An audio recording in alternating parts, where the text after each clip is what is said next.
பகவத்கீதையில் 6வது சாப்டரில் 4வது ஸ்லோகம். யதா ஹீனேந்திரியாதேஷு ந கர்மஸ்வனு பஞ்சதே சர்வசங்கல்ப சந்நியாசி யோகாரூடஸ்ததோச்யதே. இப்போ இதுக்குள்ளே அர்த்தத்தை பார்க்கலாம். முந்தின ஸ்லோகத்தில் ஆத்மா சாட்சாத்காரத்தை அடையிறவன் எப்படி, ஆத்மா சாட்சாத்காரம் கிடைக்காதவன் எப்படின்னு 2 விதம் சொன்னான் இல்லையா. இப்போ அதை பற்றி தான் சொல்கிறார்.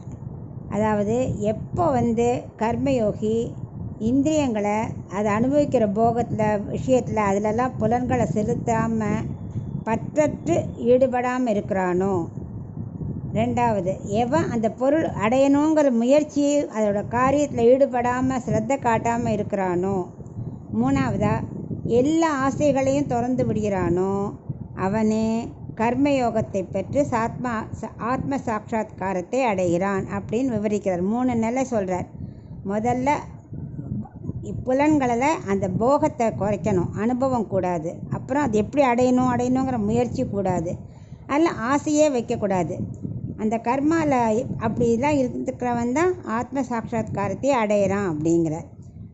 கர்மாவை ஈடுபடுறதுல என்னாக்கா இந்த சொர்க்கம் மாதிரி தாழ்ந்த பலன் அதை சொல்லலை அவர். நல்ல உயர்ந்த எண்ணம் இருக்கணும், நமக்கு ஆத்ம சாட்சாத்காரம் மட்டும்தான் கிடைக்கணும். அது வரைக்கும் இந்திரியங்கள் அதது காரியத்தை பண்ணும், அதை பகவானுக்குன்னு சமர்ப்பிக்கணும். நம்ம அதில் ஆசைப்பட்டு அதை அடையணும்னு முயற்சி செய்யக்கூடாதுங்கிறத இந்த ஸ்லோகத்தில் மெயினாக சொல்கிறேன்.